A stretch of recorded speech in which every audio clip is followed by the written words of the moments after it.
Well, hey everyone, thanks for joining me on this summer book club. My name is Josh Rose, and I am the group life pastor at the church on Rush Creek, which means that I get the privilege of leading our groups team across all of our campuses. So I'd rather do a video than send you a really long email with details. So the video is a couple minutes long, 3 minutes long, so hang out with me, stick through it, watch it till the end because it has a lot of important information I think you'll enjoy.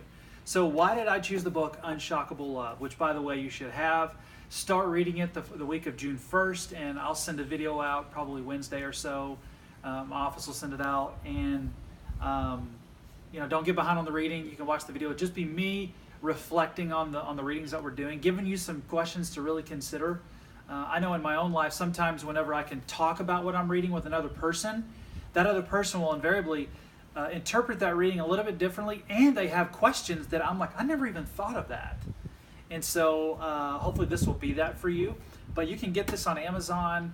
That's where I got it. You can get it cheap there. If you're an electronic person, you can download it. If you're a podcast e-reader or watch it while you're going on the way to work or on a jog, doesn't really matter. They've got all formats for this book. So it's a quick read, but we're going to spread it out over 8 weeks.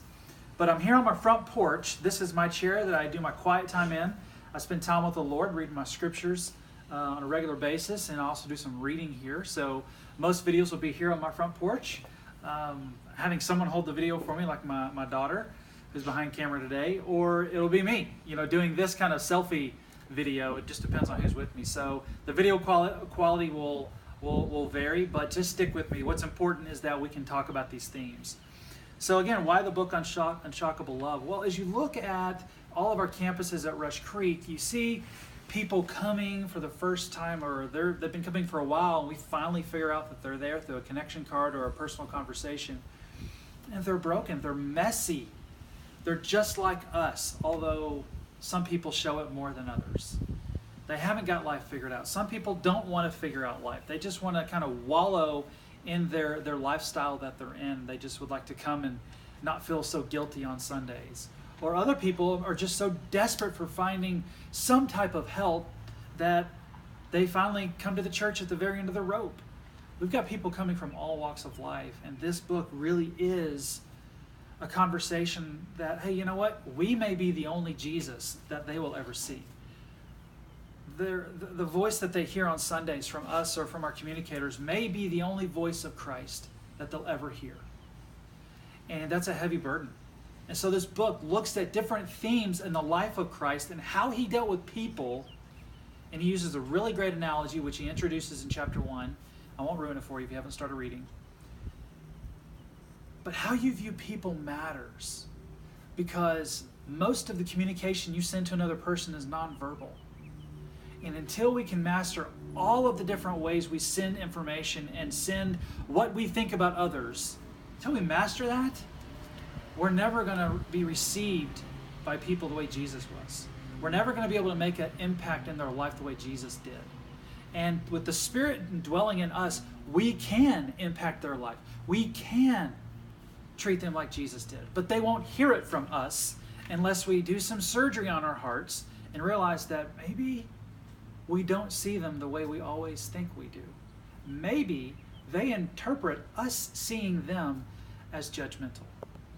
Whenever we have a conversation with them, they view us as bigots, as people who would rather see them stay cast down and struggling in their own brokenness than finding relief and joy in Christ. And while we never intellectually would agree with that statement, we would say, Josh, you're absolutely wrong. We want it. There's power in the name of Christ. If they will, we have all of this kind of righteous wayfinding, so to speak. They don't feel it from us. They don't believe it when we say it. Why is that? And this book looks at those themes and will create conversations while we can do surgery on our own hearts. So you can always reach out to us, lifegroups@rushcreek.org, and we have someone who watches that account and gets those messages to who they need to go to.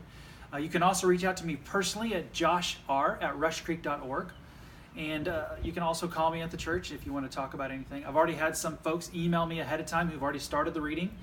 You are welcome to email me. This is a processing kind of symbiotic relationship we can work together and we can do some surgery on our own hearts. So welcome to the book club. I hope that you will follow along and make it all the way through the 8 weeks, and we'll see you in the first video.